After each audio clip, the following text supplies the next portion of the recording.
भगवान शिव मात्र पौराणिक देवता ही नहीं, अपितु वे पंचदेवों में प्रधान अनादि सिद्ध परमेश्वर हैं। शास्त्रों में उल्लेख मिलता है कि देव, धनुर्ज, ऋषि, महर्षि, योगेंद्र, मुनिंद्र, सिद्ध, गंधर्व ही नहीं, अपितु ब्रह्मा विष्णु तक महादेव की उपासना करते हैं।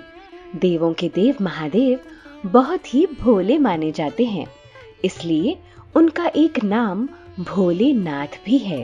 पौराणिक मान्यता अनुसार भगवान शिव शंकर को प्रसन्न करने के लिए किसी भी तरह के खास विशेष पूजन की आवश्यकता नहीं होती, क्योंकि कहा जाता है कि वह तो भोले हैं और भक्त की मन से की गई क्षणिक मात्र की भक्ति से ही वह प्रसन्न हो जाते हैं।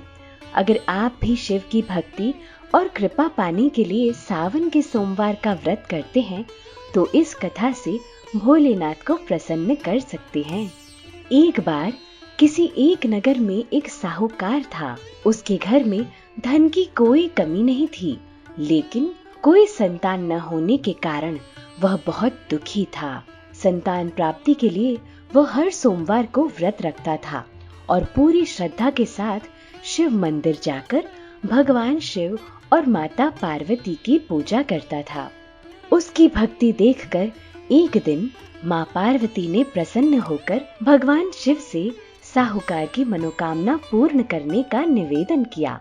पार्वती जी के आग्रह पर भगवान शिव ने कहा कि हे पार्वती, इस संसार में हर प्राणी को उसके कर्मों का फल मिलता है और जिसके भाग्य में जो हो उसे भोगना ही पड़ता है। लेकिन पार्वती जी ने साहूकार की भक्ति देखकर उसकी मनोकामना पूर्ण करने की इच्छा व्यक्त की। माता पार्वती के आग्रह पर शिव जी ने साहूकार को पुत्र प्राप्ति का वरदान तो दिया, लेकिन उन्होंने बताया कि यह बालक 12 वर्ष तक ही जीवित रहेगा। माता पार्वती और भगवान शिव की बातचीत को साहूकार सुन रहा था, इसलिए उसे ना तो इस बात की खुशी थी और ना ही दुख। वह पहले की भांति शिव जी की पूजा करता रहा। कुछ समय के बाद साहूकार की पत्नी ने एक पुत्र को जन्म दिया। जब वह बालक 11 वर्ष का हुआ तो उसे पढ़ने के लिए काशी भेज दिया गया।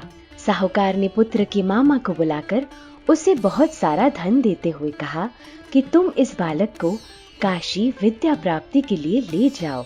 तुम लोग रास्ते में यज्ञ कराते जाना और ब्राह्मणों को भोजन दक्षिणा देते हुए जाना। दोनों मामा भांजे इसी तरह यज्ञ कराते और ब्राह्मणों को दान दक्षिणा देते काशी नगरी पहुंच गए। जिस दिन लड़का 12 साल का हुआ उस दिन भी यज्ञ का आयोजन था। लड़के ने अपने मामा से कहा कि मेरी तबीयत कुछ ठीक नहीं है। मामा ने कहा कि तुम अंदर जाकर आराम कर लो। शिव जी के वरदान अनुसार कुछ ही देर में उस बालक के प्राण निकल गए। मृत भांजे को देख उसके मामा ने विलाप करना शुरू किया। संयोगवश उसी समय शिवजी और माता पार्वती उधर से जा रहे थे। पार्वती माता ने भोलेनाथ से कहा, स्वामी, मुझे इसके रोने का स्वर सहन नहीं हो रहा। आप इस व्यक्ति के कष्ट को अवश्य दूर करें।